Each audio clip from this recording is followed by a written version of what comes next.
आप कंपेनिंग कर रहे हैं और स्टार प्रचारक आज योगी जी भी आ रहे हैं। आज लगातार आप कंपेनिंग कर रहे हैं। दुष्यंत गौतम जी करोल बाग के यहाँ के प्रत्याशी बने हैं। कैसा लगता है आपको, क्या माहौल है सर दिल्ली और करोल बाग विधानसभा का? देखिए, वैसे तो पूरी दिल्ली के विषय में वातावरण बहुत बढ़िया है, मगर जहाँ तक विधानसभा की बात है, विधानसभा का भी वातावरण बहुत बेहतरीन है।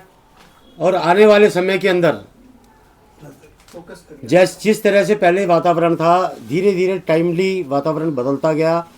और जो हमारी भाजपा सरकार है, भाजपा सरकार ने जो नई योजनाएं घोषित की, उससे वातावरण और ज़्यादा बेहतरीन हो गया, और ज़्यादा बढ़िया हो गया। पहाड़गंज तो पहले भी हम जीत को लेकर चल रहे थे कि जीतेंगे तो हम जो अवश्य, किंतु उस जीत का जो मार्जिन है वो बढ़ने के आसार और ज़्यादा बढ़ गए हैं। जिस तरह से गरीब महिलाओं के लिए 2500 रुपये प्रति माह का जो घोषणा की है मोदी जी ने, और 70 साल से अधिक वरिष्ठ नागरिकों के लिए 10 लाख का इलाज जो मुफ्त करने की घोषणा की है।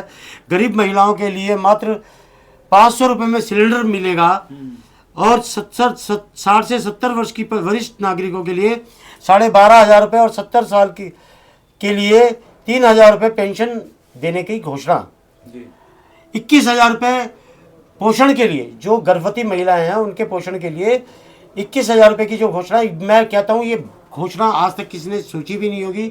जिसके 5,000 6,000 रुपये मिलते थे उससे कुछ नहीं होता था, मगर आज जो हमारे यहाँ कुपोषण से बच्चे मर जाते हैं, उनके जो महिलाएं, गरीब महिलाएं पूरा भोजन प्राप्त नहीं कर पाती, बच्चे फल फूल नहीं पाते, उनको 21,000 रुपये का पैसे देकर ये बहुत बड़ा कार्य मोदी जी ने किया है गरीबों के लिए। अटल कैंटीन में 5 रुपये के अंदर पूरा पौष्टिक भोजन मिलेगा, ये भी योजना बहुत अच्छी है। 10 लाख की ट्रीटमेंट अंडर आयुष्मान भारत, जो आयुष्मान योजना पहले दिल्ली सरकार ने यहाँ पर होने नहीं दी, लागू नहीं होने दी, उस योजना को हमारी जो आने वाली सरकार है वो उसको लागू करेगी। मुझे विधानसभा का पूरा विश्वास है।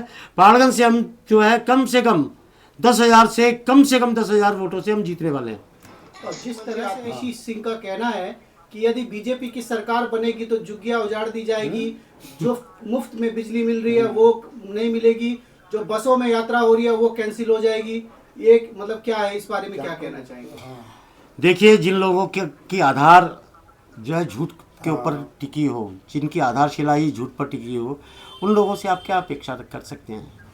जो व्यक्ति पहले ये कहता था कि मैं राजनीति में नहीं आऊँगा, अपने तीनों बच्चों की कसम खाता हूँ, आया तो गाड़ी नहीं लूँगा, बंगला नहीं लूँगा, सिक्योरिटी नहीं लूँगा, तनख्वाह नहीं लूँगा, कुछ भी नहीं लूँगा, जिस व्यक्ति ने इस तरह की घोषणाएं की थी, आज वो सारी सुविधाएं ले रहा है। उसके अलावा जो उसने 45 करोड़ रुपए अपने घर को सजाने संवारने के अंदर खर्च किए, उसका वो कोई हिसाब नहीं दे पा रहा है। तो उस व्यक्ति से जो झूठ के पुलिंदों के ऊपर जो सरकार टिकी रही, 11 साल जिन्होंने बेवकूफ़ बनाया, ये दूसरे पे एलिगेशन लगा के, दूसरे पे आरोप लगाकर अपने आप को, मैं एक बात पे विश्वास रखता हूँ, कुछ लोग ऐसे होते हैं जो कि अपनी लाइन बड़ी करते हैं कार्य करके, कुछ लोग ऐसे होते हैं जो दूसरे की लाइन काट के और अपनी लाइन को बड़ा दिखाना चाहते हैं। ये उन्हीं लोगों में है जो दूसरे की लाइन काट के अपनी लाइन को बड़ा दिखाना चाहते हैं। इन लोगों को, इन्होंने कभी किसी को कुछ नहीं दिया। कहते हैं ना कि जाकी भई भावना जैसी, प्रभु मूरत देखी तिन तैसी। तो इन लोगों की जैसी भावना, ये वैसी मूरत देखेंगे, तो इनको तो बुरा ही नजर आता है। इन्होंने बुरा किया है, लोगों को धोखा दिया है, तो ये सबको धोखाबाजी समझते हैं। आज करोल बाग में योगी जी की जनसभा है, जिसको लेकर खासा उत्साह है, क्योंकि स्टार प्रचारक है बीजेपी के, और उनके आने से माहौल कितना बदलेगा?